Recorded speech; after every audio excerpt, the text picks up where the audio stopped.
آپ نے سوچا کہ ہم یہاں سے ہجرت کر جائیں. آپ جو ہے وہ ہجرت کر کے وہاں سے نکلے عراق سے. آپ کی پیدائش کہاں ہوئی تھی؟ عراق میں ہوئی تھی، اور وہیں پر یہ سارا معاملہ پیش آیا. عراق حضرت ابراہیم علیہ السلام کی ولادت گاہ ہے. آپ عراق سے ملک شام ہجرت کے لیے نکلے. تو چونکہ آپ جوان ہو گئے تھے اور آپ کے رشتہ دار میں آپ کی شادی ہو گئی تھی. یہ جو آگ میں ڈالنے کا واقعہ ہے یہ شادی کے بعد کا ہے. شادی ہو گئی تھی حضرت سارہ سے. یہ سارہ جو تھی بہت خوبصورت خاتون تھی، بہت حسین تھی. اللہ نے بہت حسن دیا تھا. حضرت سارہ بڑی نیک عورت تھی. تو آپ اپنی بیوی کو لے کر نکل گئے ہجرت کرنے. دو نفوس تھے جو اللہ کی رضا کے لیے ہجرت کر رہے تھے. راستے میں عراق اور شام کے درمیان ایک بادشاہ رہتا تھا جو بڑا ظالم و جابر تھا.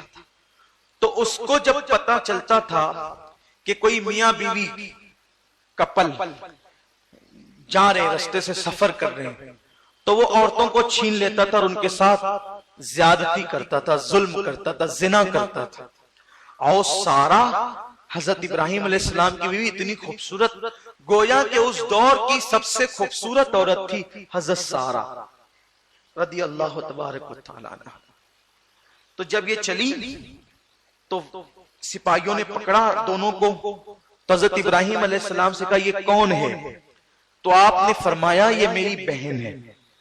حالانکہ تھی بیوی لیکن آپ نے کیا کہا؟ بہن ہے.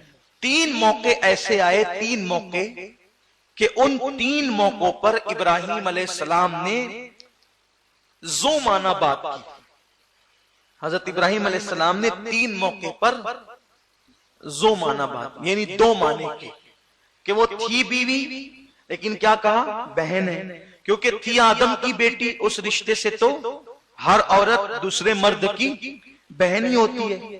تو آپ نے کہ بھئی یہ اگر پتہ چلے گا کہ بیوی ہے پکڑ لے گا، چھین لے گا، نقصان پہنچائے گا.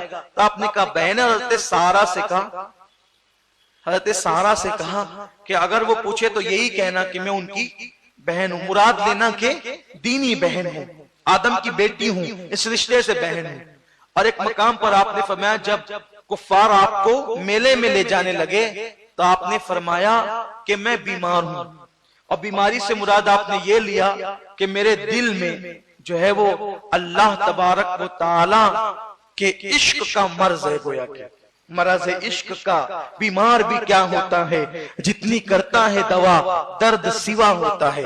یا یہ کہ تمہارے بتوں کی نفرت میرے دل کے اندر ہے، یا میں بیمار ہونے والوں وغیرہ وغیرہ. تو اس طرح سے 2 مقام ہو گئے.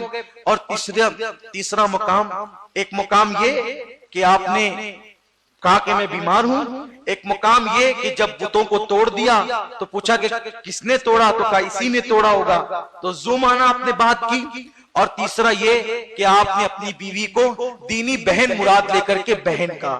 یہ 3 مقامات پر آپ نے زو معنی بات کی ہے. اللہ اکبر.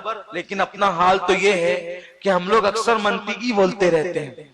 یہ ضرورت کے مطابق آپ نے زو معنی بات کی تو آپ قیامت کے دن اللہ کی بارگاہ میں جانے سے ڈریں گے کہ میں نے زو معنی بات کی تھی، میں اللہ کی بارگاہ میں کیسے جاؤں. اور جو لوگ جھوٹ بولتے ہیں ان کا حال کیا ہوگا. بہرحال پکڑ لیے گئے، بہن بولنے کے بعد بھی پکڑ لیے گئے، سپاہی لے گئے.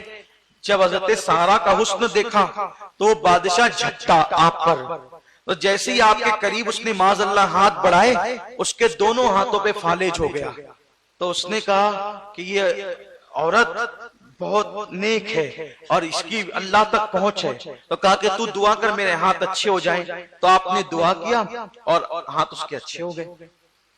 اس کے بعد اس نے پھر بدنیتی کی، پھر اس کے ہاتھ شل ہو گئے، پھر اس کے ہاتھ شل ہو گئے.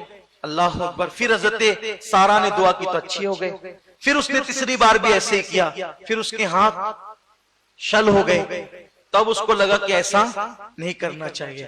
پھر اس نے کہا یہ عورت بڑی نیک ہے. دعا 3 بار ہوئی جو آپ سن چکے. اس نے کہا سن سن اے سارہ، سن اے سارہ، تو جیسی ہے نا، تیرے ساتھ جیسے میں نے بدنیتی کی اور ہاتھ شل ہو گئے، ایک تیرے جیسی اور ہے. جو بادشاہ کی بیٹی اس کو اٹھا کے لایا گیا تھا، اس کا نام ہاجرہ ہے، جب اس پہ بھی ہاتھ بڑھایا تو ایسا ہی ہوا تھا، تو اور وہ عورت نہیں، تم لوگ جن ہو جن، اس لیے تو جنات ہے نا، وہ جنات کو بھی تو اپنے ساتھ لے کر کے جا۔ اور بہت خوبصورت حضرت ہاجرہ کو بھی ساتھ میں کر دیا۔ جب حضرت ابراہیم کے پاس یہ دونوں آئی، گئی تھی اکیلے اور ایک تحفہ ساتھ لائی، تو ابراہیم علیہ السلام نماز پڑھ رہے تھے، آپ نے نماز میں پوچھا اشارے سے کیا ہوا؟ اب جائز نہیں ہے، وہ نبی کی نماز ہے، وہ نبی کیا ہوا؟ کہا کہ ایک تحفہ ساتھ آیا، سلام پھیرا، اللہ کا شکر ادا کیا، کیا ہوا؟ پوری تفصیل بتائی، عرض کی میرے شوہر ہمیں اولاد نہیں، اگر آپ اس سے نکاح کر لیں اللہ اس کے ذریعے اولاد عطا فرمائے۔